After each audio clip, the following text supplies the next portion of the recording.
بسم الله الرحمن الرحيم. الحمد لله رب العالمين. الصلاة والسلام على رسول الأمين وعلى آله وصحبه أجمعين. إن أريد إلا الإصلاح ما استطعت وما توفيقي إلا بالله عليه توكلت وإليه أنيب. رب اشرح لي صدري ويسر لي أمري واحلل عقدة من لساني يفقهوا قولي. أعوذ بالله من الشيطان الرجيم. قل اللهم مالك الملك تؤتي الملك من تشاء وتنزع الملك ممن تشاء وتعز من تشاء وتذل من تشاء بيدك الخير إنك على كل شيء قدير. تولج الليل في النهار وتولج النهار في الليل وتخرج الحي من الميت وتخرج الميت من الحي وترزق من تشاء بغير حساب.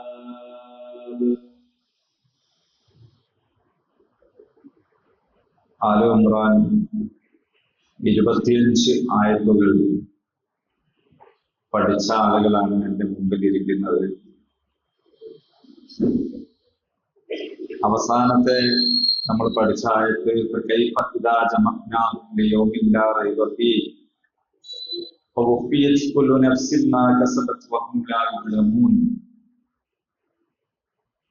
എങ്ങനെയായിരിക്കും ഒരു ദിവസം, സംശയരഹിതമായ ആ ദിവസം അവരെ നാം ഒരുമിച്ച് കൂട്ടും. അങ്ങനെ അന്ന് ഓരോരുത്തർക്കും എന്താണോ പ്രവർത്തിച്ചത് അതിന്റെ പ്രതിഫലം പൂർണ്ണമായി നൽകും. ആരോടും ഒട്ടും അക്രമം ഉണ്ടാകുകയില്ല. ഇനി ഒരു പ്രാർത്ഥന രൂപത്തിൽ ചില കാര്യങ്ങൾ അല്ലാഹു സുബ്ഹാനഹു വ തആല പറയുകയാണ്. ആദ്യം നമുക്ക് വാക്കർത്ഥം നോക്കാം. പറയുക, പറയുക, പ്രഖ്യാപിക്കുക, പ്രാർത്ഥിക്കുക, ചോദിക്കുക എന്നതിനൊക്കെ കുൽ എന്ന് തന്നെയാണ് പറയുക. അതിന്റെ ശേഷം എന്ത് എന്നതിനനുസരിച്ച് അർത്ഥമാണ്. അല്ലാഹുമ്മ, അല്ലാഹുവേ. നാസ് എന്ന് പറഞ്ഞാൽ ജനങ്ങൾ എന്നാണ്. അന്നാസ് എന്ന് പറയുമ്പോൾ അലിഫും ലാമും ചേർന്നു പ്രത്യേകമായ ഒരു ജനവിഭാഗം എന്ന നിലയിൽ വരും. അപ്പൊ അതിനെ വിളിക്കുമ്പോ യാ അന്നാസ് എന്നതിനെ എങ്ങനെ വിളിക്കുക? യന്നാസ് എന്ന് വിളിക്കൂല. അതിന്റെ ഇടയിൽ ഒരു അയ്യുഹ ചേർത്തിട്ടാണ് വിളിക്കുക. യാ അയ്യുഹന്നാസ്, യാ അയ്യുഹല്ലദീന ആമനൂ എന്നൊക്കെ. എന്നാൽ അല്ലാഹുവിനെ വിളിക്കുമ്പോ ഇങ്ങനെ വിളിക്കാനുള്ള അക്ഷരം യാ എന്നതിന് പകരം അള്ളാഹു എന്ന് പറയുന്നത് അലിഫും ലാമും ചേർന്ന ഇലാഹാണ്. അൽ ഇലാ, അള്ളാഹ്. അതൊരു പ്രത്യേക പേരാണ്. ആ പേരിന് പിന്നെ വേറെ സ്ത്രീലിംഗം അങ്ങനെ ഉണ്ടാവില്ലല്ലോ. അതിനെ വിളിക്കാൻ വേണ്ടിയിട്ട് അവസാനത്തിൽ ഒരു മീം ചേർത്തിപ്പെടും. അല്ലാഹുമ്മ. അങ്ങനെയാണ് അല്ലാഹുവേ എന്നർത്ഥം വരുന്നത്. അല്ലാഹുവേ. മാലിക് ഉടമസ്ഥൻ, ഉടമസ്ഥൻ. അൽ മുൽക്ക്, ആധിപത്യത്തിന്റെ ഉടമസ്ഥൻ. ആധിപത്യത്തിന്റെ അവകാശം യഥാർത്ഥത്തിൽ ഉടമസ്ഥതയാണ്. ഉടമസ്ഥത മറ്റൊരാളുടേതും ആധിപത്യം വേറെ ഒരാളുടേതും ആകുമ്പോൾ അവിടെ അന്യായവും അനീതിയും ഉണ്ടാകും. ഉടമസ്ഥത ഒരാൾക്കും ആധിപത്യം വേറാക്കുമല്ല. ആധിപത്യം ഉടമസ്ഥനാണ് വേണ്ടത്. തുക്തി, നീ നൽകുന്നു. അൽ മുൽക്ക്, അധികാരം. മൻ തശാ, നീ ഉദ്ദേശിക്കുന്നവർക്ക്. ഇൻഷാ അല്ലാഹ്, മാഷാ അല്ലാഹ് എന്നൊക്കെ നമ്മൾ പറയുന്നില്ല.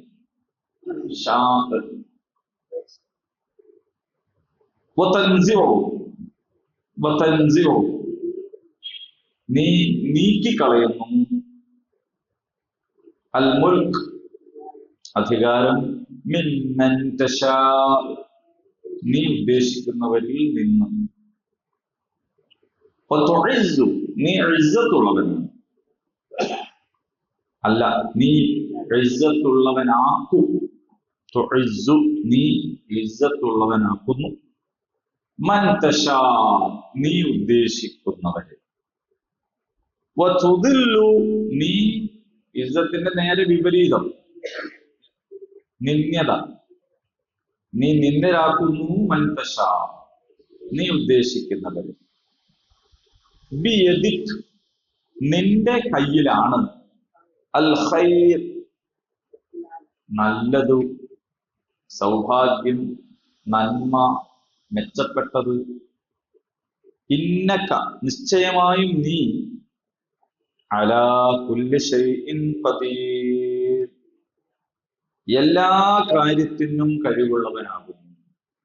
നിനക്ക് കഴിയാത്ത യാതൊന്നും ഇല്ല, എല്ലാറ്റിനും കഴിവുള്ളവനാണ്. തൂലിജു, നീ പ്രവേശിപ്പിക്കുന്നു. അല്ലൈൽ, രാത്രിയെ. ഫിന്നഹാർ, പകലിൽ. വതൂലിജു, നീ പ്രവേശിപ്പിക്കുകയും ചെയ്യുന്നു. അന്നഹാർ, പകലിനെ. ഫില്ലൈൽ, രാത്രിയിലേക്ക്. വതുഖ്രിജു, നീ പുറപ്പെടുവിപ്പിക്കുന്നു. അൽ ഹയ്യ്, ജീവൻ ഉള്ളതിനെ. മിനൽ മയ്യിത്ത്, ജീവനില്ലാത്തതിൽ നിന്നും. വതുഖ്രിജു, നീ പുറപ്പെടുവിപ്പിക്കുന്നു. അൽ മയ്യിത്ത, ജീവനില്ലാത്തതിനെ. മിനൽ ഹയ്യ്, ജീവനുള്ളതിൽ നിന്നും. വതർസുഖു, നീ നൽകുന്നു. മൻ തശാ, നീ ഇച്ഛിക്കുന്നവർക്ക്. ബിഗൈരി ഹിസാബ്, കണക്കില്ല, ഹിസാബില്ല. ഇതാണ് ഈ രണ്ട് ആയത്ത്. പ്രാർത്ഥനാ രൂപത്തിൽ സന്തോഷമുള്ള കാര്യങ്ങൾ പറയുക, സന്തോഷ വാർത്ത അറിയിക്കുക എന്ന് പറയുന്നത് ഖുർആനിന്റെ ഒരു ശൈലിയാണ്. പ്രാർത്ഥനയാണെന്ന് നമുക്ക് തോന്നാം, പക്ഷെ അത് പ്രാർത്ഥന മാത്രമല്ല, അതൊരു പ്രധാനപ്പെട്ട കാര്യം പറയലാണ്, ഒരു ശുഭവാർത്ത അറിയിക്കലാണ്. പണ്ട് നമ്മൾ പഠിച്ച ഒരു സൂറത്ത്, സൂറ അൽ ഇസ്രാ. നിങ്ങൾക്ക് ഓർമ്മ ഉണ്ടോ അത് പഠിച്ചത്? അൽ ഇസ്രായിൽ അള്ളാഹു 80-ാമത്തെ ആയത്തിൽ പറയുന്നു, 17-ാം അധ്യായം അൽ ഇസ്രാ 80-ാം ആയത്ത്, وقل رب أدخلني مدخل صدق وأخرجني مخرج صدق واجعل لي من لدنك سلطانا نصيرا. നീ പ്രാർത്ഥിക്കുക, എന്റെ നാഥ, എന്റെ പ്രവേശനം സത്യത്തോടൊപ്പമാക്കണമേ, എന്റെ പുറപ്പാടും സത്യത്തോടൊപ്പമാക്കണമേ, നിന്നിൽ നിന്നുള്ള ഒരു അധികാര ശക്തിയെ എനിക്ക് നീ സഹായിയായി നൽകണമേ. ഇത് ഹിജറ പോകാൻ നേരത്ത് അള്ളാഹ് റസൂൽ സല്ലല്ലാഹു അലൈഹി വസല്ലമയോട് പ്രാർത്ഥിക്കാൻ പറഞ്ഞതാണ്. എന്നെ നീ സത്യത്തോടൊപ്പം പ്രവേശിപ്പിക്കണം, എന്നെ നീ സത്യത്തോടൊപ്പം പുറപ്പെടുവിപ്പിക്കണം. അതായത് എന്റെ പുറപ്പാടും എന്റെ പ്രവേശനവും ഒക്കെ സത്യത്തോടൊപ്പമാക്കണം. എനിക്ക് അധികാരം നൽകണം. അപ്പോ നമ്മൾ സാധാരണ പറയൂലേ, അധികാരമോഹം, അധികാരം കിട്ടണം എന്നുള്ള ആഗ്രഹം നല്ലതാണോ ചീത്തയാണോ? അധികാരം കിട്ടണം എന്നുള്ള ആഗ്രഹം നല്ലതാണോ ചീത്തയാണോ? നിങ്ങളിപ്പോ ഏകദേശമൊക്കെ ഒത്തൊപ്പിച്ച് പറയാൻ പഠിച്ചിട്ടുണ്ടല്ലേ? ആ, കത്തി നല്ലതോ ചീത്തയെന്ന് ചോദിക്കും പോലെ, നല്ലതിനാണ് നല്ലതിനാണ്, ചീത്തക്കാണ് ചീത്ത. അധികാരം എന്ന് പറയുന്നത് അനർഹമായി നേടുന്നതാണെങ്കിൽ ചീത്തയാണ്. അധികാരം അന്യായത്തിന് ഉപയോഗിക്കുന്നതാണെങ്കിൽ ചീത്തയാണ്. അധികാരം വ്യക്തിക്ക് ലാഭമുണ്ടാക്കാൻ വേണ്ടിയാണെങ്കിൽ ഇസ്ലാമിക വീക്ഷണത്തിൽ അത് ചീത്തയാണ്. സ്വന്തത്തെ വളർത്താനും ഉയർത്താനും ആണ് അധികാരം ആഗ്രഹിക്കുന്നതെങ്കിൽ ഇസ്ലാമിക വീക്ഷണത്തിൽ അത് ചീത്തയാണ്. അധികാരം ന്യായമായ രീതിയിൽ ആഗ്രഹിക്കുന്നതും നേടുന്നതും സുന്നത്താണ്. ആഗ്രഹിക്കുകയും പ്രാർത്ഥിക്കുകയും ചെയ്യാനാണല്ലോ അള്ളാഹുവോട് പറഞ്ഞത്. നിങ്ങൾ ആലോചിച്ച് നോക്കൂ, ഇന്നലെ കേട്ട വിവരം എന്താണ്? പള്ളി ഇമാമിനെയും ഭാര്യനെയും മക്കളെയും പള്ളി കോമ്പൗണ്ടിൽ വെച്ച് കുട്ടിക്കും, അല്ലേ? നിങ്ങൾ ആലോചിച്ച് നോക്കൂ, 1948 മുതൽ പലസ്തീനിൽ അധിനിവേശം നടത്തിയിട്ട് അവിടെയുള്ള ആളുകളെ പുറത്താക്കും, അവരെ പുറത്താക്കുന്നു. അവർക്ക് ഭക്ഷണം കൊടുക്കുന്നില്ല, മരുന്ന് കൊടുക്കുന്നില്ല, ജീവിക്കാനുള്ള അവകാശം നൽകുന്നില്ല. പലരും തെറ്റിദ്ധരിപ്പിക്കുന്നത് ഒക്ടോബർ 7 തൂഫാനുൽ അഖ്സക്ക് ശേഷമാണ് ഈ പ്രശ്നം എന്നാണ്. തൂഫാനുൽ അഖ്സന്റെ എത്രയോ മുമ്പ്. അപ്പോ ഇങ്ങനെ ചെയ്തുകൊണ്ടിരിക്കുന്ന ഒരു കൂട്ടർ അത് ചെയ്യുമ്പോ അവരെങ്ങനെ ചെയ്യട്ടെ എന്ന് വിചാരിക്കുകയാണോ വേണ്ടത്?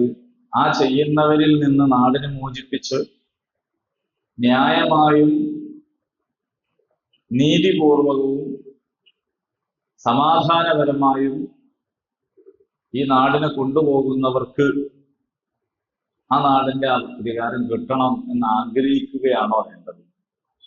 വളരെ സിമ്പിളാണ്. ഈ രാജ്യത്തേക്ക് അധിനിവേശം നടത്തി ഇവിടെ വന്ന ബ്രിട്ടീഷുകാര്, അതിനുമ്പ് പോർച്ചുഗീസുകാര്, അങ്ങനെ പലരും നമ്മളെ നാട്ടിലെ വിഭവങ്ങൾ കട്ടുകടത്തുകയും ഇവിടെയുള്ളവരെ അടിമപ്പണി എടുപ്പിക്കുകയും ചെയ്തപ്പോ അന്ന് മഹാന്മാരായ പണ്ഡിതന്മാരായ നമ്മുടെ പൂർവികന്മാർ അവരെ ഈ നാട്ടിൽ നിന്നും ഒഴിവാക്കാൻ വേണ്ടി പണിയെടുത്തത് അവരാ അധികാരികളായി ഇവിടെ തുടർന്നോട്ടെ എന്ന് വിചാരിച്ചിട്ടാണോ, അല്ലെങ്കിൽ അവരുടെ അധികാരം മാറ്റി രാജ്യത്തിന് ഉപകരിക്കുന്ന ഒരു കൂട്ടർക്ക് അധികാരം കിട്ടണം എന്ന് വിചാരിച്ചിട്ടാണോ? ഇപ്പൊ പള്ളി പോലും കേന്ദ്രീകരിച്ച് പണ്ഡിതന്മാരായ ആളുകൾ സ്വാതന്ത്ര്യ സമരം നടത്തി. എന്തിനാണ്? പള്ളിന്റെ അധികാരം കിട്ടാനാണോ, നാട്ടിന് അധികാരം കിട്ടാനാണോ? വളരെ സിമ്പിളായ ചോദ്യമാണ്. പുളിയങ്കോട് ഉമർ ഖാദി നികുതി നിഷേധ പ്രസ്ഥാനം തുടങ്ങിയത് എന്തിനാണ്? അമ്പറം തങ്ങള് ബ്രിട്ടീഷുകാർക്കെതിരെ പൊരുതിയത് എന്തിനാണ്? ഏറ്റവും ഒടുവിൽ നമ്മളൊക്കെ കണ്ണുകൊണ്ട് കണ്ട മൊയ്തു മൗലവി, അല്ലെ, സ്വാതന്ത്ര്യ സമര സേനാനിയായിരുന്നില്ല. അപ്പൊ അദ്ദേഹം ഒരു ഭാഗത്ത് പണ്ഡിതനാണ്, അതോടൊപ്പം പോരാട്ടം നടത്തുന്നു. ഇതൊക്കെ എന്തിനാണ്? അധികാരം എന്ന് പറയുന്നത് ചീത്ത കൈകളിലാണെങ്കിൽ ആ കൈകളിൽ നിന്ന് അത് മാറ്റി നല്ല കൈകളിലേക്ക് കൊണ്ടുവരിക എന്ന സുന്നത്തുണ്ട്. അപ്പൊ റസൂലുള്ളാഹി സ്വല്ലല്ലാഹു അലൈഹി വസല്ലമിനോട് അള്ളാഹു ദുആ ചെയ്യാൻ പറഞ്ഞിരിക്കുകയാണ്. റബ്ബി അദ്ഖിൽനി മുദ്ഖല സിദ്ഖിൻ വഅഖ്രിജ്നി മുഖ്റജ സിദ്ഖിൻ വജ്അൽനി മിൻ ലദുൻക സുൽത്താനൻ നസീറ. സുൽത്താൻ, അധികാരം. അപ്പൊ ഈ സുൽത്താനിയത്തിന് വേണ്ടി ദുആ ചെയ്യാൻ അള്ളാഹു പറഞ്ഞു. അൽ ഇസ്രായിൽ നമ്മളത് പഠിച്ചു 80-ാമത്തെ ആയത്. ഹിജ്റ പോകുമ്പോൾ ആ ദുആ എന്നിട്ട് പിന്നെ ഇടവേള ഇല്ലാതെ നേരെ മദീനയിലെത്തി നബി സല്ലല്ലാഹു അലൈഹി വസല്ലം ആ സുൽത്താനിയത്ത് സ്വീകരിക്കുന്നതാണ് നമ്മൾ കാണുന്നത്. അള്ളാഹു തൊട്ടടുത്ത ആയത്തിൽ പറഞ്ഞു, വജാഅൽ ഹഖ് വസഹഖൽ ബാതിൽ ഇന്നൽ ബാതില കാന സഹൂഖ. സൂറ ഇസ്രായിലെ 81-ാമത്തെ ആയത്ത് അതാണ്. വഖുൽ, നീ പറയുക, ജാഅൽ ഹഖ് വസഹഖൽ ബാതിൽ ഇന്നൽ ബാതില കാന സഹൂഖ. സത്യം പുലർന്നു, മിഥ്യ തകർന്നു. മിഥ്യ തകരാനുള്ളത് തന്നെയാണ്. ഇത് ഇസ്ലാമിന്റെ ഒരു കാഴ്ചപ്പാടാണ്. മിഥ്യ തകരും. മിഥ്യ എന്ന് പറഞ്ഞാൽ ബാത്തിൽ.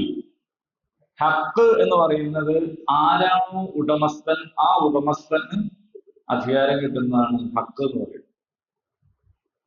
അത് ആണ് നിലനിൽക്കുള്ളൂ. അല്ലാത്തത് ബാത്തിലാണ്, അത് തകരും. പക്ഷെ നമ്രൂദ് അധികാരിയായി തുടരും. ഏതുവരെയാണ് നമ്രൂദ് അധികാരിയായിട്ട് തുടരുക എന്ന് ചോദിച്ചാൽ, ഫിറഔൻ അധികാരിയായിട്ട് തുടരും. ഏതുവരെയാണ് തുടരുക എന്ന് ചോദിച്ചാൽ, മൂസ വരുന്നത് വരെയാണ്. അതാണ് എന്റെ സംഗതി. അബൂജഹലിന്റെ അടുത്തായിരിക്കും അധികാരം ഉണ്ടാവുക, മുഹമ്മദ് നബി വരുന്നത് വരെയാണ്. അപ്പൊ ഇത് ഇസ്ലാം പഠിപ്പിക്കുന്ന ഒരു പാഠമാണ്. മുഹമ്മദ് സല്ലല്ലാഹു അലൈഹി വസല്ലം ഇല്ലെങ്കിൽ അബൂജഹലിനാണ് അധികാരം. ആദ്യം നൽകുന്നത് അത് തന്നെയാണ്. കാരണം ഒരു അബൂജഹലെങ്കിലും അധികാരിയായി ഇല്ലെങ്കിൽ അരാജകത്വം ഉണ്ടാവും. ആരും നിയന്ത്രിക്കാനില്ലാതെ തമ്മിൽ തല്ലുന്ന, എല്ലാവരും അധികാരിയാവുന്ന, എല്ലാവരും നിയമം കൈയാളുന്ന അവസ്ഥ, അതിനേക്കാൾ മെച്ചമാണ് മോശപ്പെട്ട ഒരു ഭരണാധികാരി ഉണ്ടാവുന്നത്. ഉണ്ടാവണ്ടേ? ആരും അധികാരിയില്ല. നിങ്ങൾ ആലോചിച്ച് നോക്കൂ, നമ്മളിങ്ങനെ ഒരു വണ്ടിയിൽ പോകാൻ നിർബന്ധിക്കപ്പെടുക. അപ്പോ അശ്രദ്ധനായ ഒരു ഡ്രൈവർ, ഒരു നിലക്കും ശ്രദ്ധിക്കാതെ അങ്ങനെ പോണ ഒരു ഡ്രൈവർ, അയാളാണോ വേണ്ടത്? അല്ല. പക്ഷെ തീരെ വണ്ടി ഓടിക്കാൻ ആരും ഇല്ലാതിരിക്കുന്ന അവസ്ഥയിൽ ഏതോ ഒരു തീരെ ഡ്രൈവിംഗ് സീറ്റിൽ ഇരിക്കാത്തവന് ഇരിക്കാൻ പോവുകയാണെങ്കിൽ നമ്മൾ എന്ത് പറയും? അതിനേക്കാൾ നല്ലത് അറിയാണ്, കേസിൽ ശ്രദ്ധക്കുറവുണ്ടെങ്കിലും ശരിക്കും വേണ്ടത് ഇവനല്ല. പക്ഷെ അപ്പൊ ഇതൊരു ശരീരം ഇങ്ങനെയാണ് നടക്കുക. ലോകത്തിന്റെ എല്ലാ സംഗതിയും അങ്ങനെയാണ്. നമ്മൾ പറഞ്ഞത് ഇവിടെ അല്ലാഹുമ്മ മാലിക്കൽ മുൽക്ക് എന്ന് പറയുന്ന അള്ളാഹുവേന്ന് വിളിച്ചുകൊണ്ട് പ്രാർത്ഥനാ രൂപത്തിൽ പറയുന്ന ഈ കാര്യം, ഇതിന് സമാനമായ ശുഭവാർത്ത പ്രാർത്ഥനയുടെ ശൈലിയിൽ അവതരിപ്പിച്ചതിന്റെ മറ്റൊരു ഉദാഹരണമാണ് നമ്മൾ മുമ്പ് പഠിച്ച അൽ-ഇസ്രാ അധ്യായത്തിലൂടെ. അപ്പൊ അവിടെ യഥാർത്ഥത്തിൽ അള്ളാഹുവിനോട് നീ പ്രാർത്ഥിച്ചോളൂ എന്ന് കൽപ്പിക്കുമ്പോൾ യഥാർത്ഥത്തിൽ അള്ളാഹു എന്ത് പറയാണ്? നിന്നെ പുറപ്പെടുവിപ്പിക്കുന്നത് സത്യത്തിന്റെ മാർഗത്തിലാണ്, നിന്നെ പ്രവേശിപ്പിക്കുന്നത് സത്യത്തിന്റെ മാർഗത്തിലാണ്, നിനക്ക് അധികാരം നൽകും എന്ന് പറയുന്നു. അങ്ങനെ റസൂലുള്ളാഹി സ്വല്ലല്ലാഹു അലൈഹി വസല്ലം അവിടെ ചെന്നു. അവിടെ നമ്മൾ കണ്ടതാണ്, ഖുബായിലെത്തി, വള്ളി ഉണ്ടാക്കി, അവിടെയുള്ള ആളുകളുമായിട്ട് ചർച്ച ചെയ്തു, ധാരണയുണ്ടാക്കി, കരാറുകളിൽ ഏർപ്പെട്ടു.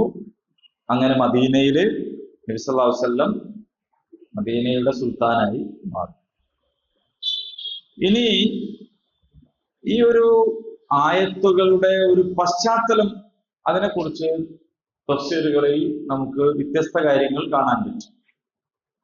അതിലൊന്ന് ഖന്ദഖ് യുദ്ധം അല്ലെങ്കിൽ അഹ്സാബ് യുദ്ധം.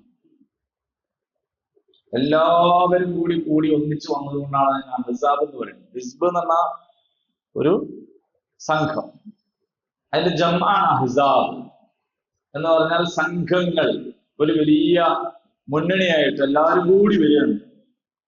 എല്ലാവരും കൂടി വന്നപ്പോ മറുഭാഗത്ത് ആര് മാത്രമേ ഉള്ളൂ? ഇസ്ലാം മാത്രമേ ഉള്ളൂ, നബി സല്ലല്ലാഹു അലൈഹി വസല്ലം മാത്രമേ ഉള്ളൂ. അപ്പൊ അവര് യുദ്ധം മുന്നിൽ കണ്ടു, യുദ്ധം ചെയ്യാൻ നിർബന്ധിതരായി. അപ്പൊ എന്താ ഇതിന്റെ ഒരു സ്ട്രാറ്റജി, എങ്ങനെയാണ് നമ്മളത് മുന്നോട്ട് കൊണ്ടുപോകേണ്ടത് എന്നുള്ളത് കൂടി ആലോചിച്ചു. ഒരു സഹാബി പറഞ്ഞു, ഞങ്ങളുടെ നാട്ടിലൊക്കെ ഈ ശത്രുക്കൾക്ക് മുമ്പിൽ കിടങ്ങു കുഴിക്കുന്ന ഒരു പരിപാടി. അപ്പോ നോക്കുമ്പോ 4 ഭാഗമാണല്ലോ, 4 ദിക്കാണ്. അതിൽ ഒരു ഭാഗം മക്കത്ത് നിന്ന് മദീനയിലേക്ക് ബസ്സിന് പോയ ആൾക്കാർ കണ്ടിട്ടുണ്ടാവും. ഈ കരിങ്കല്ലുകൾ ഇറക്കിയിട്ട പോലെയുള്ള കിലോമീറ്ററുകളോളം സ്ഥലം കാണും. കരിങ്കല്ല് ഇങ്ങനെ കിട്ടില്ല, പാറല്ല, പൊട്ടിച്ചിട്ട പോലെയാണ്. അതാരോ പോയി പൊട്ടിച്ചിട്ടൊന്നുമല്ല, അത് അങ്ങനെ കല്ല് നമ്മൾ തറടാൻ കല്ലരിച്ചിട്ട മാതിരിയാണ്. 1-2 കുറഞ്ഞ കിലോമീറ്ററില്ല, അങ്ങനെ കിടക്കുകയാണ്. അത് മുമ്പങ്ങോ എന്തോ ലാവ പൊട്ടി ഒലിച്ച് ഒക്കെ ഉള്ള സംഭവമാണ്. എന്തായാലും അതിലൂടെ കുതിരക്ക് ഓടാൻ കഴിയില്ല, ഒട്ടകത്തിന് പോകാൻ കഴിയില്ല. കാരണം എന്താണെന്ന് വെച്ചാൽ അങ്ങനെയും കല്ല.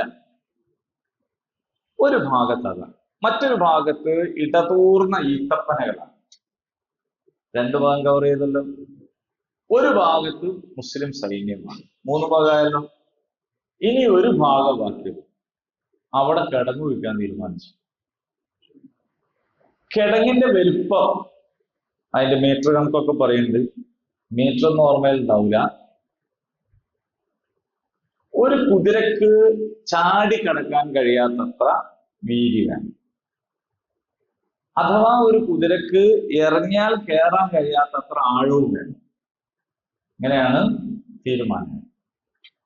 അങ്ങനെ സഹാബികൾ വീതം വെച്ച് എല്ലാവർക്കും ഇത്ര ദൂരം ഇനി മുറിക്കണം, മറ്റേ ഇത്ര എന്നൊക്കെ പറഞ്ഞിട്ട് അങ്ങനെയാണ് ഒരു ടീം വർക്ക് ചെയ്യാൻ.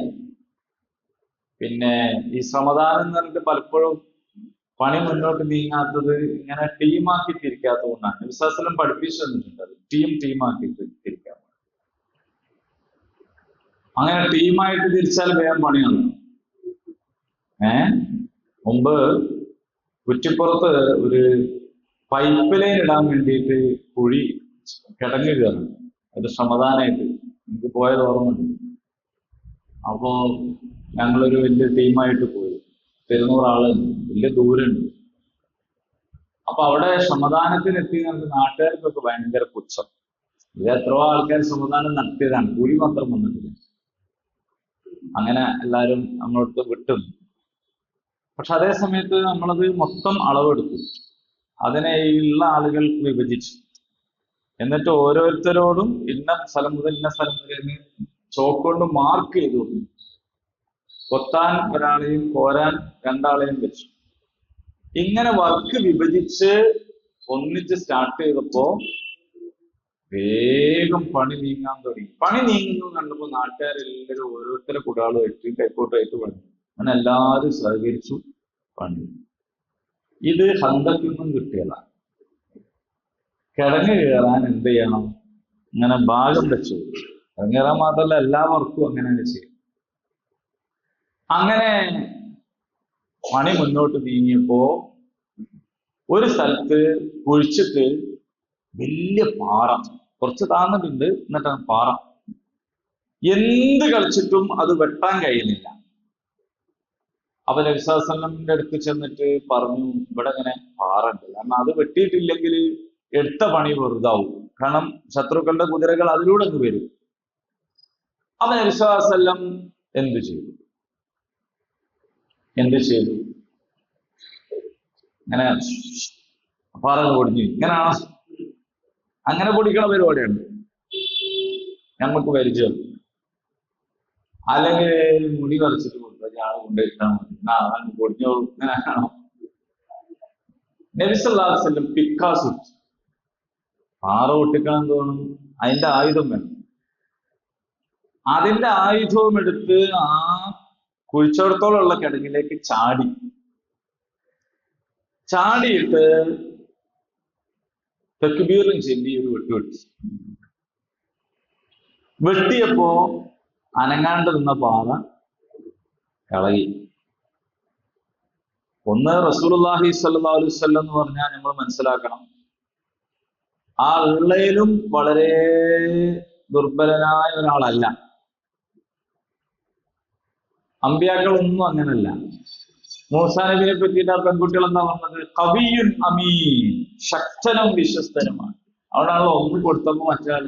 ആ അപ്പോ നബിമാരൊക്കെ അങ്ങനെയാണ്. നല്ല ഞാന് നബി സല്ലല്ലാഹു അലൈഹി വസല്ലം മദീനയിൽ വെച്ച് അല്ലെ ഒരു ഫയൽവാനെ ആയിട്ട് മത്സരം നടത്തിയ മുമ്പ് പറഞ്ഞു തന്നിട്ടുണ്ടായി. അപ്പൊ ഒന്ന് നല്ല ശക്തിയുണ്ട് നമ്മളെ വായിൽ. രണ്ട്, അത് റസൂലാണ് എന്ന് തന്നെയാണ്.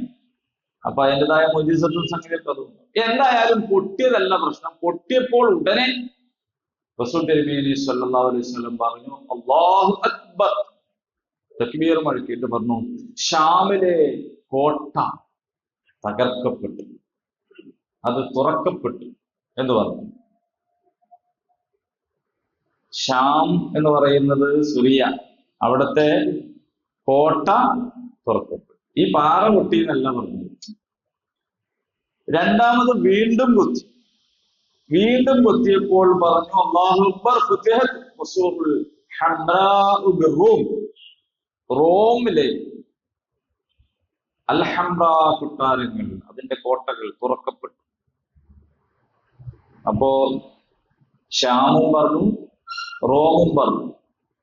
മൂന്നാമത് പറഞ്ഞു എന്താന്ന് വെച്ചാൽ ഫുതിഹത് ഖുസൂറു സൻആ ബിൽ യമൻ, യമനിലെ സൻആയിലെ കോട്ടകൾ തുറക്കപ്പെട്ടു.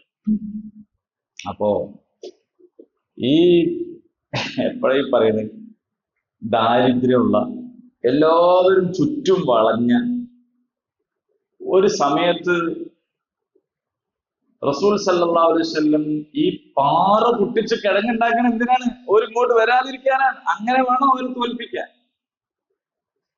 അങ്ങനെയുള്ള ഒരു ഘട്ടത്തിൽ ആ പാറ പൊട്ടുമ്പോൾ റസൂല് പറയുന്നത് റോമും ഷാമും ഒക്കെ എന്താവുന്നതിനെ കുറിച്ചാണ്. അതൊക്കെ ഇസ്ലാമിന് വേണ്ടി തുറക്കപ്പെടുന്നതിനെ കുറിച്ചാണ്. അതാണ് ലീഡർ. ലീഡർ എന്ന് പറഞ്ഞാൽ എന്താണ്? നോക്കുക, നടക്കൂല, എന്നാലും കുത്തി വെക്കുക എന്ന് വിചാരിക്കണോനെ എന്ത് പറയില്ല, ലീഡർ എന്ന് പറയില്ല. ഒരു സ്ഥലത്ത് പാറുണ്ട്, ആ പാറ അവിടെ കിടന്നോട്ടെ. ഇപ്പുറത്ത് വലിയ കുഴിയുണ്ട്, ആ വലിയ കുഴി അവിടെ കിടന്നോട്ടെ. പണ്ട് ചങ്ങായി പറഞ്ഞില്ലേ, ഈ എന്താക്കുക, ഞാൻ ഇല മുറിക്കാം, അഞ്ച് ഇല മുറിച്ചോ. മറ്റോടെ വെച്ചോണ്ട് പറഞ്ഞു, ഞാൻ ഇല തുടയ്ക്കാം, 5 ഇല തുടച്ചു.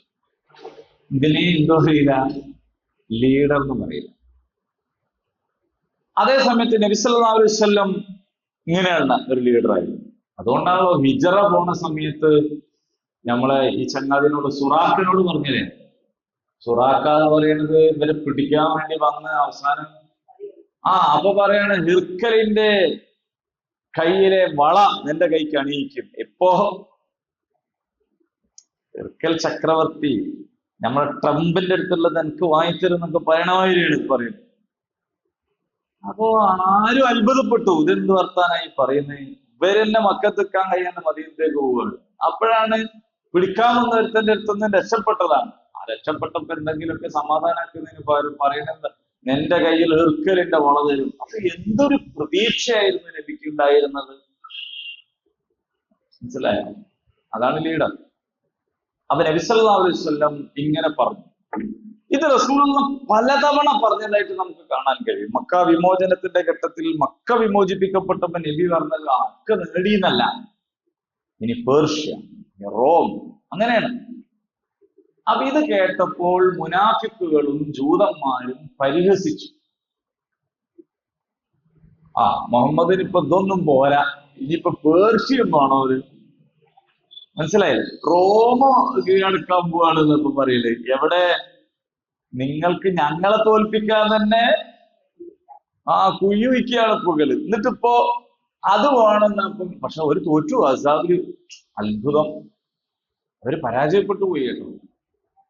നബി സല്ലല്ലാഹു അലൈഹി വസല്ലം സൈന്യം വിജയിച്ചു. അപ്പോ ആ സമയത്ത് അവർ പരിഹസിച്ച പരിഹാസമാണിത്. അപ്പോ ആ പരിഹാസം അള്ളാഹു പറയാണ്, നീ ദ്വാരുന്നോ?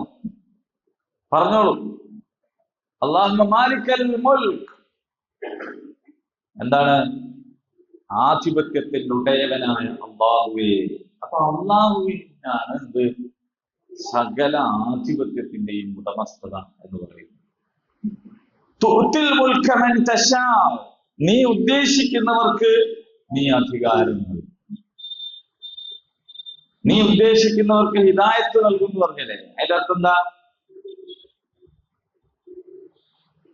അപ്പൊ ഹിദായത്തിലാവാത്ത ഒരുത്തം പറയാണ് എനിക്ക് അള്ളാഹ് തരായിട്ടല്ലേ എന്ന് പറഞ്ഞാലോ?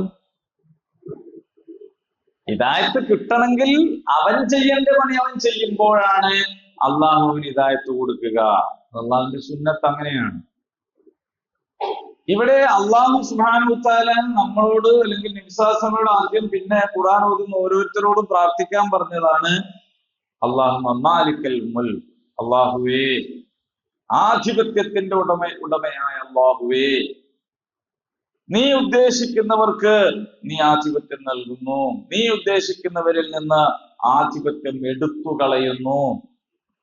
അപ്പോ ഇപ്പങ്ങള് സൈന്യങ്ങൾ ഒന്നിച്ചു വന്നാലും, നിങ്ങളിപ്പോൾ പരിഹസിച്ചാലും, നിങ്ങൾ കരാർ ലംഘിച്ചാലും, ഇപ്പോൾ അധികാരം കൈയാളുന്ന നിങ്ങളുടെ കയ്യിൽ തന്നെയാണ് എല്ലാ കാലത്തും അധികാരം ഉണ്ടാവുക എന്ന് വിചാരിക്കരുത്. അള്ളാഹു എന്ത് ചെയ്യും? അവൻ ഉദ്ദേശിക്കുന്നവർക്ക് അധികാരം നൽകുകയും അവൻ ഉദ്ദേശിക്കുന്നവരിൽ നിന്ന് അധികാരത്തെ എടുത്തു കളയുകയും ചെയ്യും.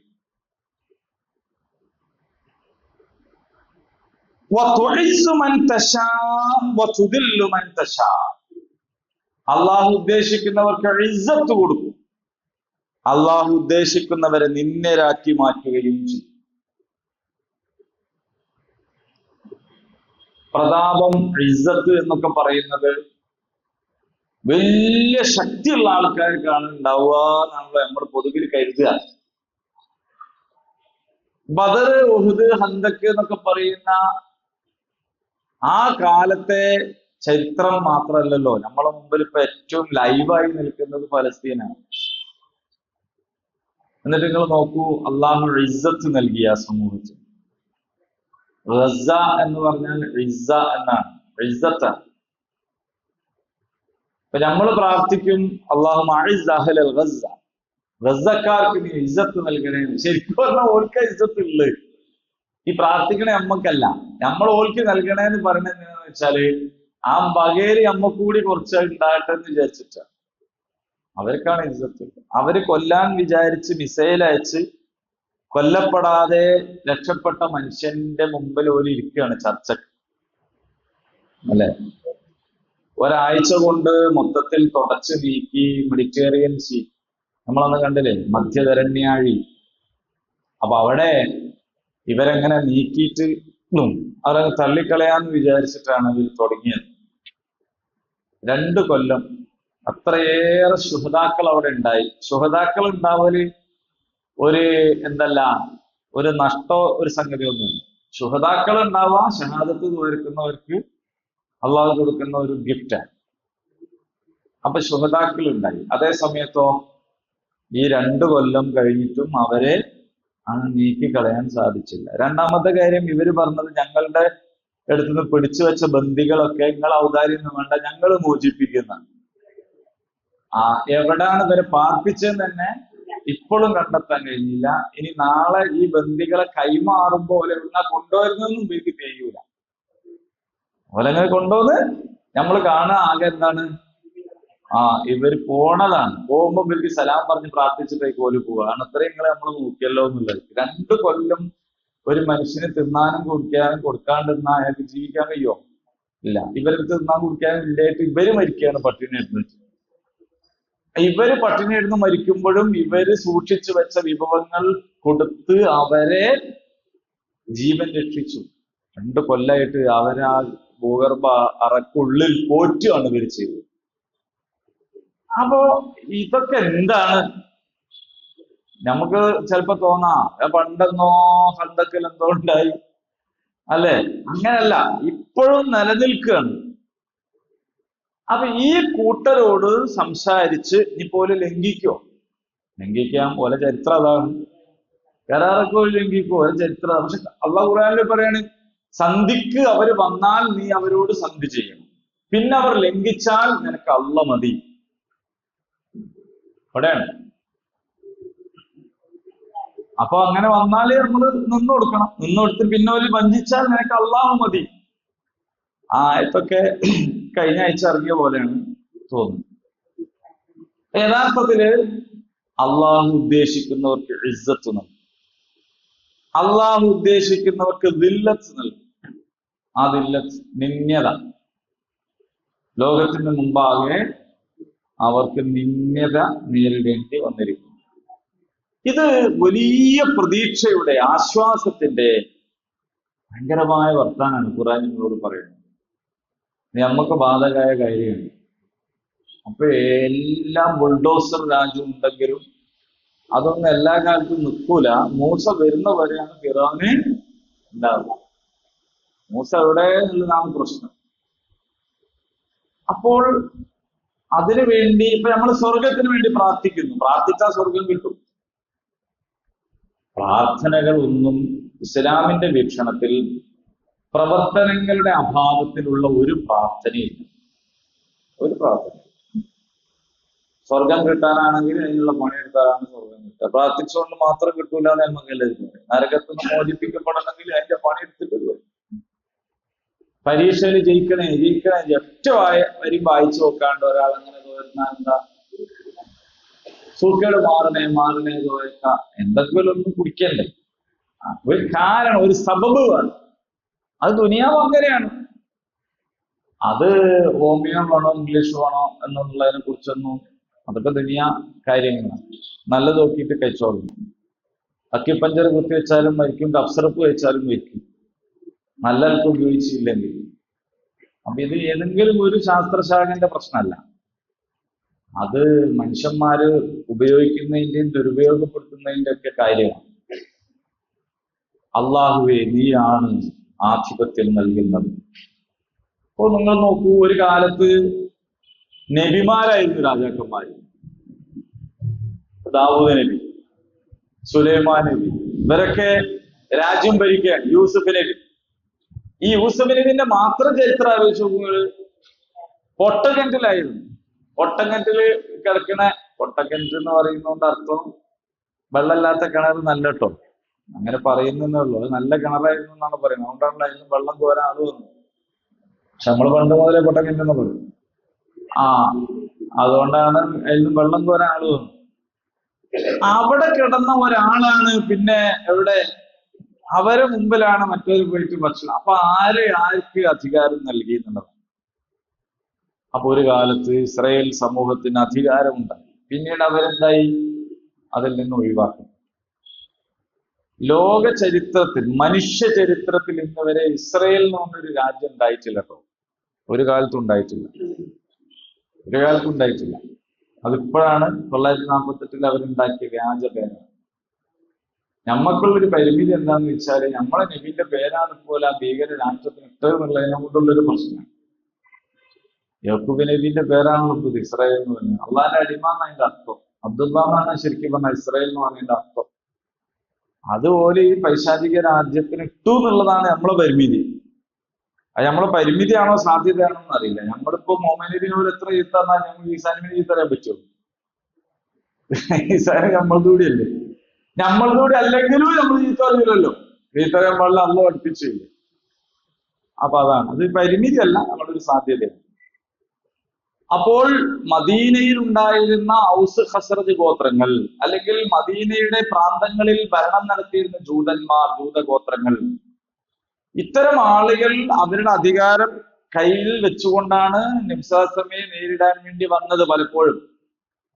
പക്ഷെ അള്ളാഹു അവൻ ഉദ്ദേശിക്കുന്നവർക്ക് അധികാരം നൽകും, അവൻ ഇച്ഛിക്കുന്നവരിൽ നിന്ന് അത് ഒഴിവാക്കും. അള്ളാഹു ഉദ്ദേശിക്കുന്നവർക്ക് ഇസ്സത്ത് നൽകും, അള്ളാഹു ഉദ്ദേശിക്കുന്നവരെ നിന്ദരാക്കും. ബിയദിക്കൽ ഖൈർ, എന്നാൽ എല്ലാ ഖൈറും, നന്മയും ബിയദിക്, നിന്റെ കയ്യിലാണ്. നിന്റെ കൈ എന്ന് പറഞ്ഞാൽ അള്ളാഹ്ക്ക് കൈയുണ്ടാവും. അതിനെക്കുറിച്ച് പണ്ഡിതന്മാർ പറയുന്നത്,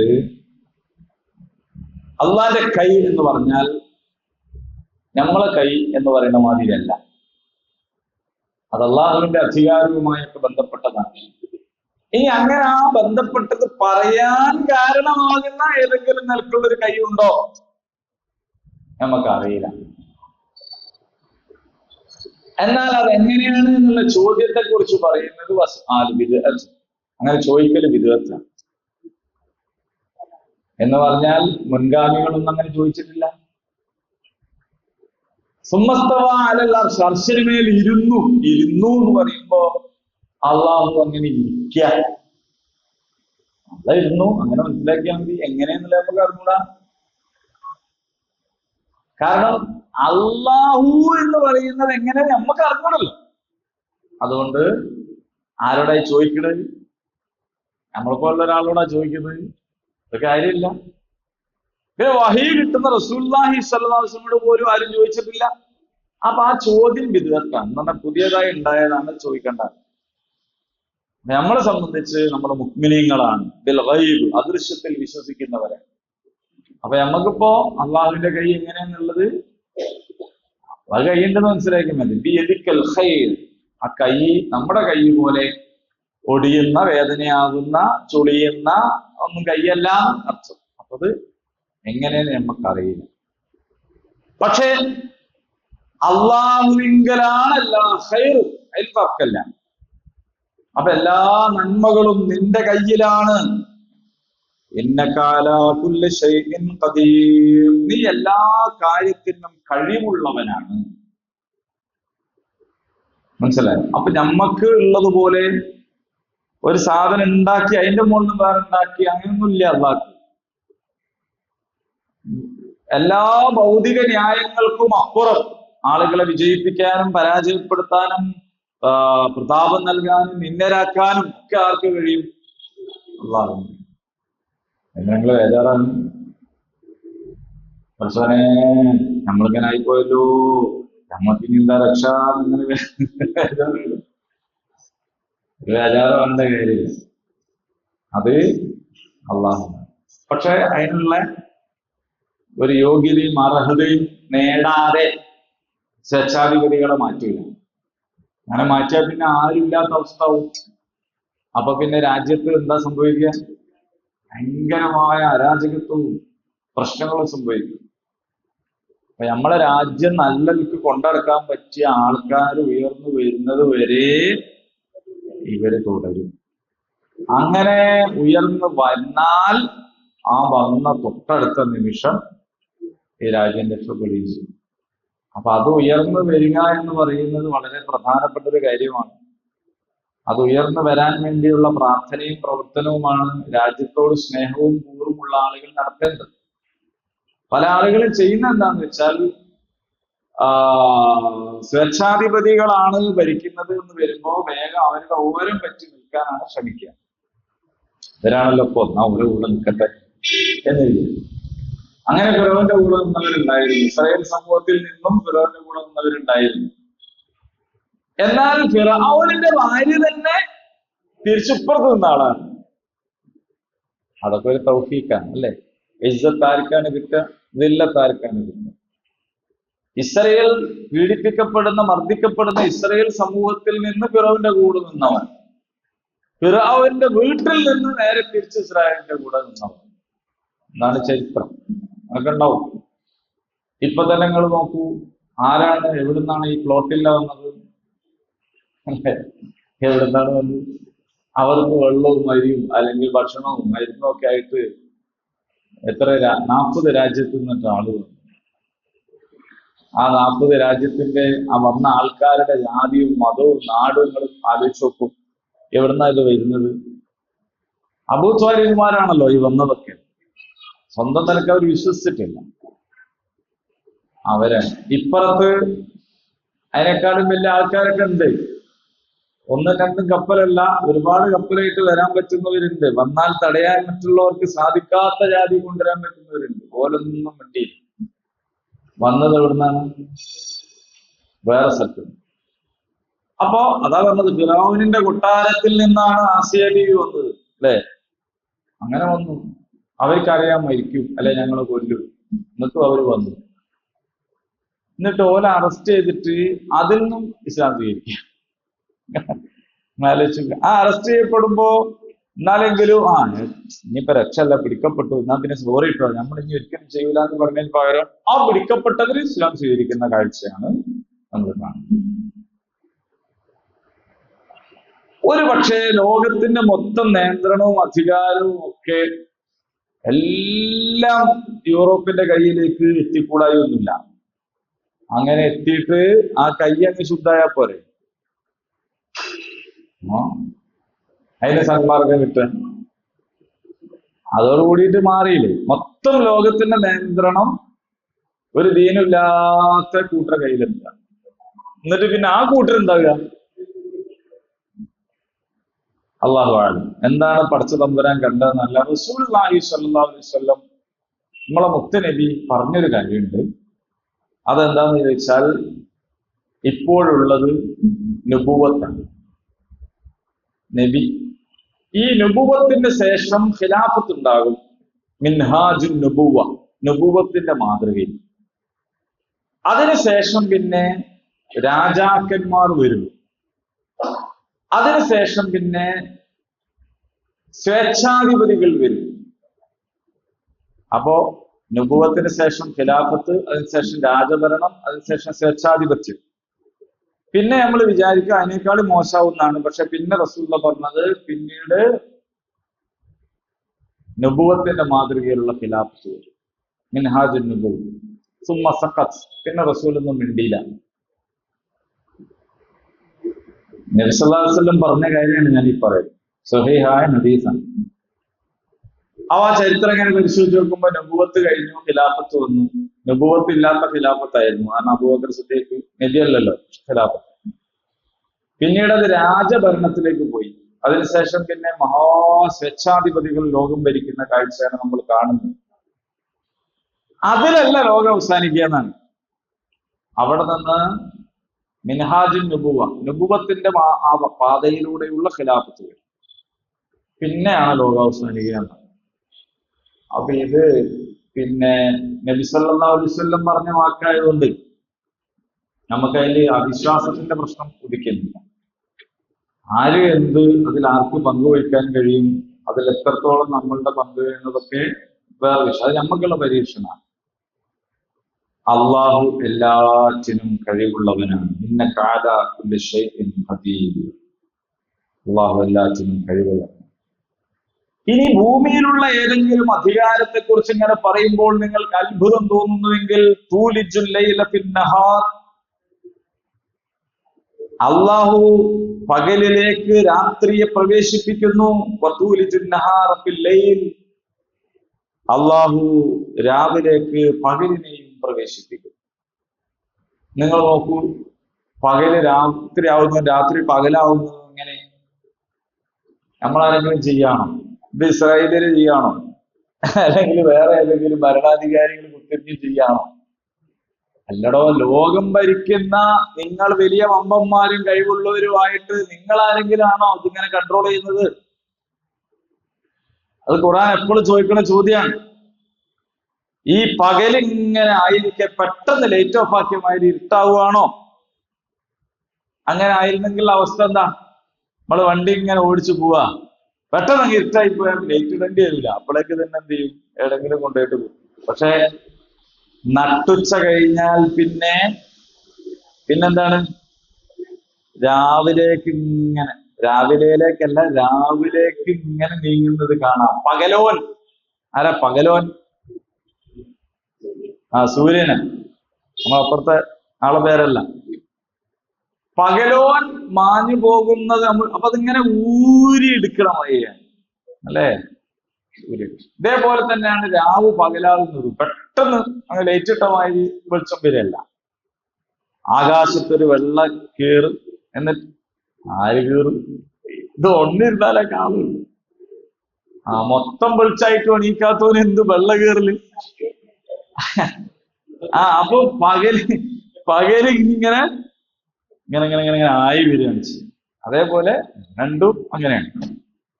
ഇത് ചെയ്യുന്നവൻ നീയാണ്. വതുഖ്രിജുൽ ഹയ്യ മിനൽ മയ്യിതി വതുഖ്രിജുൽ മയ്യിത മിനൽ ഹയ്യ. നീ എന്ത് ചെയ്യുന്നുണ്ട്? ജീവൻ ഉള്ളതിനെ നീ പുറപ്പെടുവിപ്പിക്കുന്നു ജീവനില്ലാത്തതിൽ നിന്ന്. ജീവനില്ലാത്തതിൽ നിന്ന് ജീവനുള്ളതിനെ പുറപ്പെടുവിപ്പിക്കുന്നു. അല്ലെ?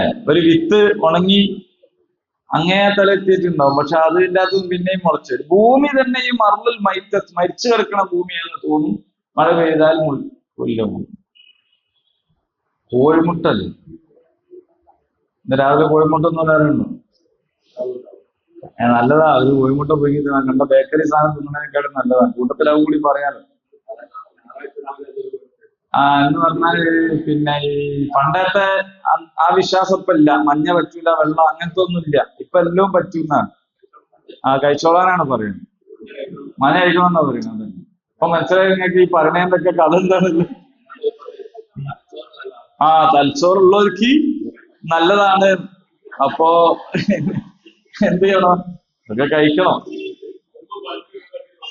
പക്ഷെ ജീവന്റെ ഒരു തുടിപ്പും ഇല്ല എന്നല്ല പറഞ്ഞതിന്റെ അർത്ഥം. പ്രത്യക്ഷത്തിൽ ജീവൻ ഇല്ലാത്തതാണ്. അതുകൊണ്ടാണ് നമ്മൾ ഫ്രിഡ്ജിലൊക്കെ വെക്കുന്നത്. മുട്ട എന്ന് പറഞ്ഞാൽ ജീവൻ ഇല്ലാത്തതായിട്ടാണ് നമുക്ക് അനുഭവപ്പെടുന്നത്. അതിൽ പക്ഷെ ഒരു പ്രത്യേക രീതിയിൽ ടെമ്പറേച്ചർ ലഭിക്കുമ്പോ അതിൽ നിന്ന് കോഴിക്കുഞ്ഞ് പുറത്തു വരും. വിത്തുകൾ അതുപോലെ കൊമ്പ് കുഴിച്ചിട്ടാല് അങ്ങനെ വരും. അപ്പൊ ഇങ്ങനെ ജീവൻ പ്രത്യക്ഷത്തിൽ കാണാത്ത വസ്തുക്കളിൽ നിന്ന് ജീവൻ. ബീജവും അണ്ടവും. മാങ്ങന്റെ അണ്ടിന്റെ അകത്ത് വളരെ കറക്റ്റ്. മാങ്ങന്റെ അണ്ടിന്റെ ഉള്ളിൽ വണ്ട്. ഇതിന് എവിടെ ഇത്രയും അതത്ഭുതം. അങ്ങനെയാണെങ്കിൽ പിന്നെ ഈ തുരങ്കത്തിന്റെ അകത്ത് ബന്ദികളെ വെച്ച് വലിയ കഥയൊന്നുമില്ല. മാങ്ങന്റെ വണ്ടിനെ പോയിട്ട് അള്ളാക്ക് ഇതും കഴിയും. അപ്പോ പിന്നെ അതിൽ നിന്ന് ജീവനുള്ളത് പുറത്തു വരും. ഇനി ജീവനുള്ള നമ്മളുടെ മുടി, നഖം, ഇതൊക്കെ ജീവനില്ലാത്ത സാധനങ്ങൾ പുറത്തു വരും. അപ്പൊ ഇത് വാക്കർത്ഥത്തിൽ തന്നെ ഇത് അത്ഭുതകരമായ ഒരു കാര്യമാണ്. ഭയങ്കര അത്ഭുതമുള്ള ഒരു സംഗതിയാണ്. പക്ഷേ ഇതൊരു മെറ്റഫറായിട്ട് കണ്ടാൽ, ഇതിനെ ഒരു വേറൊരു നിലക്ക് നമ്മൾ ഇതിനെ വീക്ഷിച്ചാൽ നിങ്ങൾ ആലോചിച്ച് നോക്കൂ. ഒരു ജീവനില്ലാത്ത സമൂഹത്തിൽ നിന്ന് അള്ളാഹു ജീവനുള്ള സമൂഹത്തെ ഉയർത്തെഴുന്നേൽപ്പിക്കും. ഇപ്പൊ നമ്മള് ഒരു മുജദ്ദിദിന്റെ പേരാണ് ഷെയ്ഖ് മൊഹീദ്ദീൻ അബ്ദുൽ ഖാദിർ ജീലാനി. നമ്മൾ ഈ മൊയ്തീൻ ഷെയ്ഖ് എന്ന് പറയുന്ന ആള്, അദ്ദേഹത്തിന്റെ പേര് അബ്ദുൽ ഖാദിർ എന്നാണ്. അദ്ദേഹം ജീലാനിലും ജനിച്ചു. അവിടെ ജീലാനി എന്ന് പറയുന്നത് മനസ്സിലായോ? അദ്ദേഹത്തിന് ഉള്ള വിശേഷണ നാമമാണ് മൊഹീദ്ദീൻ. ദീനിനെ ഹയാത്താക്കിയ ആള്. ദീനിനെ ഹയാത്താക്കിയ ആള് എന്ന് പറഞ്ഞാൽ ഇസ്ലാമിൻ്റെതായ യാതൊരു ഗുണവുമില്ലാതെ മരിച്ചുപോയ ഒരു ഖൗമായിരുന്നു അവിടെ ഉള്ളത്. മരിച്ചു പോവാന്ന് പറഞ്ഞാൽ അതൊരു ഫിസിക്കൽ ഡെത്ത് അല്ല. ആ മരിച്ചു പോവാന്ന് പറയുന്നത് ഒരു സ്പിരിച്വൽ ഡെത്താണ്, ആത്മീയമായ ഒരു മരണം. നമ്മൾ ചില ആളുകളെ കുറിച്ച് പറയില്ലേ, ഒരു ശവം പോലെ ജീവിക്കുന്നു, അല്ലെ? നിർജീവമാണെന്ന് പറഞ്ഞാൽ ജീവല്ല എന്നാൽ ശ്വസിക്കുന്നില്ല, വെള്ളം കുടിക്കില്ല എന്നോ അതിനർത്ഥമല്ല. അപ്പോ അങ്ങനെ കിടക്കുന്ന, മയ്യത്തായി കിടക്കുന്ന ഒരു സമൂഹത്തെ ഇദ്ദേഹം എന്ത് ചെയ്തു? ഇസ്ലാം കൊണ്ട് തജ്ദീദ് നടത്തി ജീവൻ വെപ്പിച്ചു. അതുകൊണ്ടാണ് അത്ര ചുട്ട കോഴീനെ പറപ്പിച്ചു എന്ന് പറയുന്നത്. അത് ശരിക്കും ചുട്ട കോഴീനെ പറപ്പിച്ചാന്ന് വിചാരിച്ചാൽ എന്ത് ചെയ്യും? അപ്പോ ഒരു ജീവന്റെ ലക്ഷണവും കാണാതെ ഇങ്ങനെ ചുട്ട അവസ്ഥയിലായ ഒരു കൗമിനെ അതിനെന്താക്കി? ചിറകടിച്ച് ഉറക്കെ കൂവി ആളുകളെ ഉണർത്തുന്ന ജീവനുള്ള കോഴിയാക്കി മാറ്റുക എന്ന് പറയുന്നത് ഭയങ്കരമായൊരു പ്രവർത്തനമാണ്. അപ്പോ ഒരു സമൂഹത്തെ ജീവനില്ലാത്ത അവസ്ഥയിൽ നിന്ന് എന്ത് ചെയ്യുന്നു? ജീവനുള്ള അവസ്ഥയിലേക്ക് അവരെ ഉണർത്തിക്കൊണ്ടുവരിക. ഇത് ഇനി നേരെ തിരിച്ചുണ്ട്. ലോകത്തിന്റെ നായകരും വിജയക്കായിട്ട് ഭയങ്കര സംഭവമായ ആൾക്കാരെ എന്ത് ചെയ്യും? മിനൽ ഹയ്യ്, ആ ജീവിതാവസ്ഥയിൽ നിന്ന് അവരെന്താക്കും? മരിച്ച കോലത്തിലും. ഇത് രണ്ടും സംഭവിക്കും. അല്ലാഹുവേ തുഖ്രിജുൽ ഹയ്യ മിനൽ മയ്യിത്ത് വ തുഖ്രിജുൽ മയ്യിത്ത മിനൽ ഹയ്യ. ഇത് രണ്ടും നീയാണ് ചെയ്യുന്നത്. വതുർസുഖു മൻ യശാ മൻ തശാ വതുർസുഖു മൻ തശാ, നീയാകുന്നു നൽകുന്നത് ബിഗൈരി ഹിസാബ്, കണക്കില്ല. കണക്കില്ല എന്ന് പറഞ്ഞാൽ കണക്കാരെടുത്തില്ല എന്നല്ല.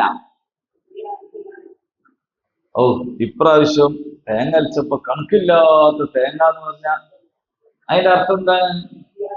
കുറേന്നാണ്. ഇത്രേ ഉള്ളൂ. കണക്കില്ലാത്തെന്ന് പറഞ്ഞാല് ഒരു കണക്കും ആരെടുത്തും ഇല്ല എന്നല്ല അതിന്റെ അർത്ഥം. ഒരുപാട് അല്ലേ എന്നാണ് അതിന്റെ അർത്ഥം. അപ്പോ ബിഗൈരി ഹിസാബ്, അള്ളാഹു നൽകാൻ വിചാരിച്ചാൽ അങ്ങോട്ട് നൽകലെന്നെ ധാരാളമായിട്ട്. നിങ്ങൾ ആലോചിച്ച് നോക്കൂ, വീണ്ടും ഗസയിലേക്ക് പോയാല് ഇത്രയും ആള് ഷഹീദാവണമെങ്കിൽ അത്രയും ആളവിടെ വേണ്ടേ? ഇവിടുന്ന് വടകര പോണത്ര ദൂരമേ ഉള്ളൂ. ഇവിടുന്ന് വടകര പോണത്ര ദൂരം ആകെ ഗസ എന്ന് പറയുന്നതേ ഉള്ളൂ. മനസ്സിലായില്ലേ? ഒരു ഭാഗത്ത് കടലും ഒരു ഭാഗത്ത് ഇസ്രായേലും. ഇതിന്റെ ഇടയില് ഇപ്പൊ തൂഫാനുലക്സ് തുടങ്ങിയിട്ട് എത്ര കൊല്ലായി? ഒക്ടോബർ 2 കൊല്ലം കഴിഞ്ഞില്ലേ? അതിന്റെ ഇടക്ക് 6 മാസം 1 മാസം 2 മാസം പ്രായമുള്ള കുട്ടികളെ ഒരു കൊന്നു എന്ന് പറഞ്ഞാല് ആ കുട്ടികൾ എപ്പോ ജനിച്ച? ആ കുട്ടികളെ ഉമ്മ ആ കുട്ടികളെ ഗർഭം ധരിച്ചത് എപ്പോഴാ? നമ്മൾ മനസ്സിലാക്കണം. അപ്പൊ ഈ ഒരന്റെ മോൾ ഒന്നായിട്ട് തന്ന് വീഴുക. അപ്പൊ അതിന്റെ ഇടയിലും അവര് ഗർഭിണികളാവുന്നു, അവര് പ്രസവിക്കുന്നു. ധന്വന്തര പോയപ്പോ തേക്കാൻ അവർക്ക് കഴിഞ്ഞിട്ടുണ്ടോ എന്നുള്ളത് വേറെ വിഷയമാണ്. പക്ഷെ അതേ സമയത്ത് നമ്മക്കാണല്ലോ ഒരാള് തെറ്റാ പിന്നെ ആകെ പിന്നെ മൊത്തം അതൊന്നുമല്ല സംഗതി. എന്താണ്? അവർക്ക് ധാരാളം ബിഗൈരി ഹിസാബ് ഇഷ്ടം പോലെ മക്കള് അല്ലേ? ആ മക്കളൊക്കെ വളരുന്നു. ഇതിങ്ങൾക്കൊക്കെ പോളിയോ കൊടുത്തിട്ടപ്പത് അപ്പൊ അതിങ്ങനെ വളരുന്നു. അവരിങ്ങനെ ആരോഗ്യത്തോട് കൂടിയിട്ട് മുന്നോട്ട് പോകുന്നു. നല്ല ഉശിരുള്ള നല്ല ചുണയുള്ള. നിങ്ങളെ കുട്ടികളെ മൊത്തം നോക്കൂ. ആളുള്ള കുട്ടികൾക്ക് തിന്നാൻ കുടിക്കാനില്ലായിട്ടും കൂടി ഐറ്റങ്ങളൊരു പ്രസരിപ്പ് അല്ലേ? നമ്മളെ മക്കള് ഉമ്മ കല്യാണത്തിനായതിന് പിന്നെ ഓനെ കാണാനുണ്ടാവില്ല. അപ്പൊ അതേപോലെയല്ല ഇതിങ്ങനെ ഇങ്ങനെ ഇങ്ങനെ അള്ള കൊടുക്കാൻ വിചാരിച്ചാല് അള്ള അത് കൊടുക്കൽ തന്നെയാണ്. ഇനിയിപ്പോ ഇവര് കടലിൽ പോകാൻ തുടങ്ങുന്നതോടുകൂടി ഇവരെ പട്ടിണി മൊത്തം കൊണ്ട് മാറും. ആ മെഡിറ്ററേനിയൻ കടലില് ഇഷ്ടം പോലെ മീനുണ്ടാവും. അവരെ ഞങ്ങൾക്ക് എടുത്തിട്ട് തിന്നും. ഇതുവരെ പോകാൻ കഴിയാറ്റാണ്. പോകുമ്പൊക്കെ ബോംബിടുക. പിന്നെ അതിൻ്റെ പോയി പിടിക്കാൻ കഴിയാത്തതുകൊണ്ട്. അപ്പോ ആ സമൂഹത്തെ അള്ളാഹു ഇത് ഞാൻ പറയണെന്താന്ന് വെച്ചാൽ, ഏതോ കാലത്ത് മൂസാനബിയുടെ കാലത്ത് ഇങ്ങനെ കടൽ വിടർത്തിയതൊക്കെ നമ്മൾ വിചാരിക്കും അത് മൂസാനബിയുടെ കാലത്തല്ലേ. ഈ കാലത്തും എന്തുണ്ട്? അള്ളാഹു അതിന്റെ ഇടപെടലുകൾ നടത്തിക്കൊണ്ടിരിക്കുന്നു. അള്ളാഹുവെ നീ ഇച്ഛിക്കുന്നവർക്ക് കണക്കില്ലാതെ നൽകുന്നവനാണ്. അപ്പൊ അതുകൊണ്ട് പേർഷ്യയും റോമും പിന്നെ എവിടെങ്കിലും ഉണ്ടെങ്കിൽ അവിടെയും ഒക്കെ അള്ളാഹുവിന്റെ ഹിദായത്തിലേക്ക് വരണം എന്ന റസൂലുള്ളാഹി സ്വല്ലല്ലാഹു അലൈഹി വസല്ലമയുടെ ആഗ്രഹം വിജയിച്ചു. ഹെർക്കൽ ചക്രവർത്തിയുടെ വളയെടുത്ത് സുറാഖക്ക് കൊടുത്തിട്ടുണ്ട് ഉമർ റളിയല്ലാഹുവിന്റെ കാലത്ത്. അപ്പോ മക്കത്ത് നിന്ന് മദീനത്തേക്ക് പോകുമ്പോഴാണ് നബി അത് പറയുന്നത്, ഞാനത് വള തരും. അപ്പോ അത് പിന്നെ ഉമറിന്റെ കാലത്ത് എന്ത് സംഭവിച്ചു? യഥാർത്ഥത്തിൽ തന്നെ സംഭവിച്ചു എന്നാണ്. പക്ഷെ നമുക്കൊരു പ്രതീക്ഷ വേണം, നമുക്ക് ആഗ്രഹം വേണം, നമുക്ക് തവക്കുൽ വേണം. പടച്ച റബ്ബ് തരും എന്ന ഈമാൻ നമുക്ക്. അള്ളാഹു നമ്മളെ അനുഗ്രഹിക്കുമാറാകട്ടെ. اللهم ربنا تقبل منا انك انت السميع العليم وتب علينا انك انت التواب الرحيم. ربنا آتنا في الدنيا حسنة وفي الآخرة حسنة وقنا عذاب النار. آمين. الحمد لله رب العالمين.